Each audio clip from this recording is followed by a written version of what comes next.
नमस्कार मंडळी, मी दीपाली. स्वामी दीप किचन या चॅनलमध्ये मी तुमचं सर्वांचं मनापासून स्वागत करते. मंडळी, थंडीच्या दिवसात गरमागरम नाश्ता आणि तोही हेल्दी पौष्टिक असेल तर तो दिवस सोन्याचा. आणि त्याहून नाश्ता असा असावा, पसारा न करता अगदी कमी साहित्यात होणारा आणि कमी वेळेत. मग सांगा, असा नाश्ता करायला कुणाला आवडणार नाही. असाच आज साधा सोपा नाश्ता घेऊन आले, गरमागरम धपाटे. आजची रेसिपी आवडली तर हा व्हिडिओ तुमच्या फ्रेंड्सला रिलेटिव्हला शेअर करा. चला तर मग मंडळी, रेसिपीला सुरुवात करूया. इथे मी धपाटे करण्यासाठी काही साहित्य घेतलेले आहे. चला ते पाहूया. अर्धी वाटी बाजरीचं पीठ, अर्धी वाटी बेसन पीठ, अर्धी वाटी ज्वारीचं पीठ, मिरचीचा ठेचा करून घेतलेला आहे, एक कांदा मीडियम साईजचा कापून घेतलेला आहे, थोडीशी कोथिंबीर बारीक कापून घेतलेली आहे आणि 2 ते 3 चमचे पांढरे तीळ. इथे मी एक मोठी वाटी घेतली आहे, त्यामध्ये सर्व साहित्य घालून घेते. इथे मी तिन्ही पिठं समप्रमाणात घेतलेली आहे. मिरचीचा ठेचा मात्र 1.5 चमचा घेतला आहे. जास्त तिखट व्हायला नको म्हणून मी कमीच ठेचा घालते. आता मी कांदा घालून घेते आणि सोबतच कोथिंबीर घालून घेते. कोथिंबीर घातल्यावर 1 चमचा कसुरी मेथी हातावर क्रश करून घालते, त्यामुळे धपाटे छान स्वादिष्ट लागतात. आता 1 चमचा जिरे घालते, अर्धा चमचा ओवा तोही मी हातावर क्रश करून घालते, अर्धा चमचा हळद घालून घेते, 1 चमचा धने पावडर घालते, अर्धा चमचा लाल तिखट घालते आणि अर्धा चमचा मीठ घालते. तुम्ही चवीनुसार घाला. आता खलबत्ता धुवून ते मिरचीचं पाणी घालून घेते आणि पिठात एकत्र करून घेते. मी मिरचीचा ठेचा खलबत्त्यात ठेचला होता. मला खलबत्त्यामधला मसाला खूप आवडतो, त्यामुळे जेवण खूप स्वादिष्ट होतं. पारंपरिक गोष्टी वापरण्यामागचा हाच हेतू असतो, स्वादिष्ट जेवण. मिरचीचं पाणी आणि साहित्य पिठात एकत्र करून घेतलेलं आहे. मिरचीचा ठेचा चांगला पिठात एकत्र करून घ्यायचा, त्यामुळे धपाटे छान झणझणीत लागतात. खलबत्त्यामध्ये 2 वेळा पाणी घेऊन त्याच पाण्यामध्ये मी पीठ छान मळून काढलेलं आहे, त्यामुळे मिरचीचा खरडा थोडाफार असेल तो सुद्धा पाण्याने धुवून निघाला आणि पिठामध्ये एकत्र झालेला आहे. आता थोडं थोडं पाणी घेऊन पीठ छान मळून काढायचं.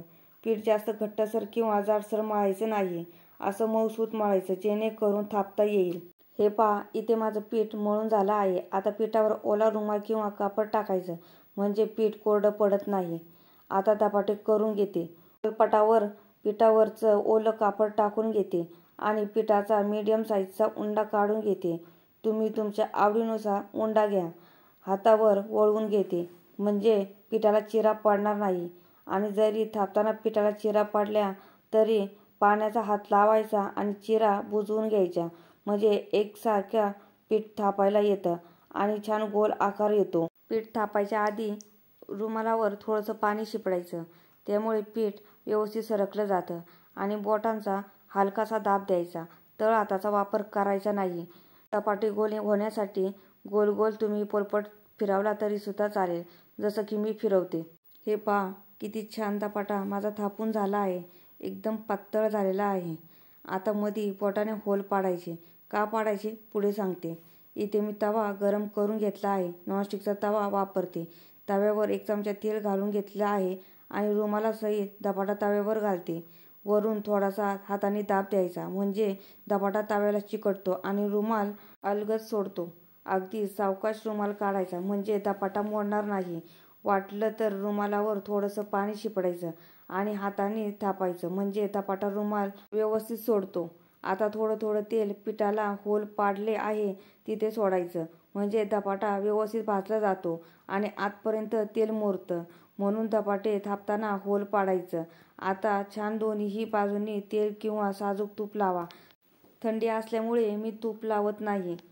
तेल लावूनच धपाटे खरपूस भाजून घेते. एका बाजूला धपाटा थापून झाला आहे असे धपाटे करायचे. पटपट एका बाजूला धपाटा भाजेपर्यंत दुसरीकडे धपाटा थापून घ्यायचा, म्हणजे गॅसही वाया जात नाही आणि वेळही वाया जात नाही आणि आपल्याला गरमागरम धपाटे खायला भेटतात. इथे पहिला धपाटा भाजून झाला आहे.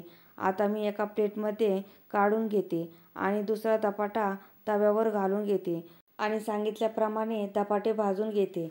ह्याच पद्धतीने सगळे धपाटे थापून घेणार आहे आणि भाजूनही घेणार आहे. मंडळी, काही जण धपाटे करायचे म्हटलं की खूप साहित्य वापरतात, पण मी अगदी कमी साहित्यात धपाटे केले आहे. एखाद्या व्यक्तीला धपाटे खाऊशी वाटले तर झटपट करता येईल आणि त्या व्यक्तीची इच्छा पूर्ण करता येईल. धपाटे करण्यासाठी पूर्वतयारी करायची गरजच नाही. असेही धपाटे खायला खूप छान लागतात. काही जण थालीपीठही म्हणतात. हे धपाटे दह्यासोबत किंवा लोणच्यासोबत खायला खूप छान लागतात. आता गरमागरम धपाटे मी दह्यासोबत सर्व्ह करते. आजची साधी सोपी धपाट्यांची रेसिपी कशी वाटली मला कमेंट करून सांगा.